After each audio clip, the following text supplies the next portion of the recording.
I'm sure you've noticed the flood of videos about TEAMSEAS, and while I'm not the kind of person to jump on the same train as everybody else, I do feel very passionate about this particular subject. So today I'm going to talk to you about TEAMSEAS, how it is important to you as an individual, and how you can make a real, honest, true difference. I'm also going to pull my sunglasses because I can't see.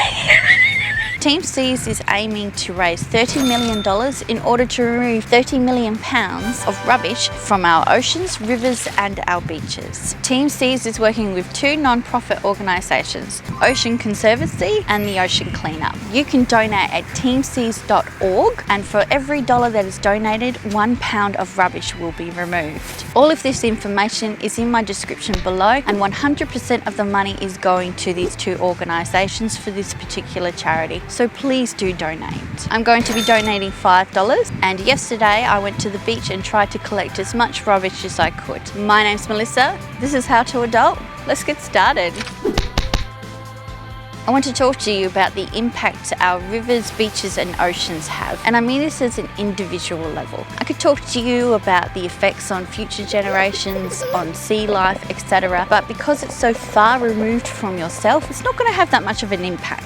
For me, as you know, I have a toddler and I do not want her picking up random rubbish on the beaches, or even worse, something dangerous. Yesterday when I was collecting rubbish, I found doggy bags, condom wrappers and even some drug bags. Do you want to accidentally swim into a plastic bag at the beach? Or when you build a sandcastle, find that it's filled with rubbish? Probably not. So before you zone out and decide to move on, stop and think about how this does affect you. When someone decides that they're too lazy to walk a little further to put their rubbish in their bin, they probably don't think that much about it. But what do you think the chances are of it ending up in the ocean? Well, unless somebody picks it up pretty damn lightly. As soon as it's in the storm drain system, it's off to the rivers and the sea. There's also a chance that lighter plastics can be blown away. So if you're putting them in your general rubbish, the chances are they might end up in the ocean anyway. So you need to recycle them correctly. But I'll talk to you about that later.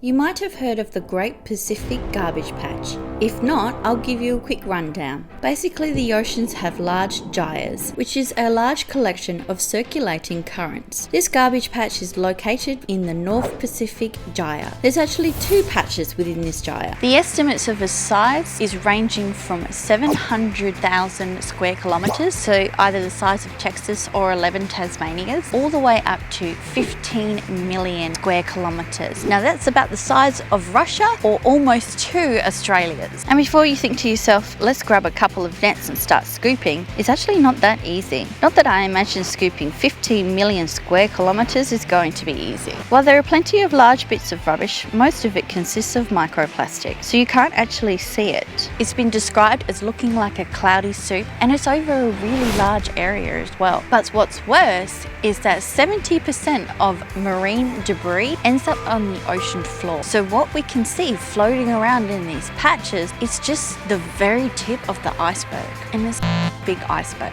And plastic breaks down when it's exposed to UV light. So if it's at the bottom of the ocean, it's going to take a lot longer to break down. We've all heard about the turtles that eat plastic bags thinking they're jellyfish, or the sea animals that get caught up in those nets. And plastic can take up to 500 years to break down. The consequences of our litter is having a huge impact on our oceans. Since a lot of these plastics are microplastics, it's more effective to remove the rubbish before it gets into the ocean. Cleaning up rivers and beaches is much more effective than you might think.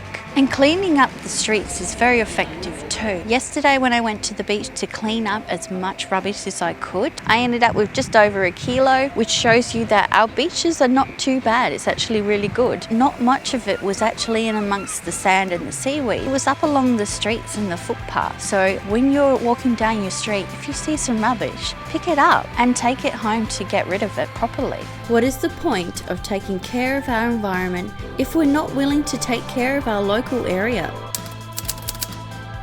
Now I'll talk to you about how to correctly recycle your rubbish. As we all know, metal, hard plastic, cardboard, etc. can go into your general recycling bins. But your soft plastics should actually go somewhere else. Down at your local supermarket, there should be a red cycle bin. This is a company that will collect all your soft plastic and take them to places such as Replast, who will change it into furniture, signs and fencing. I've got the link to the website below if you want to check it out further too. If you would like to learn other ways to help the environment, please like and subscribe, as I'll be making more videos on this topic soon.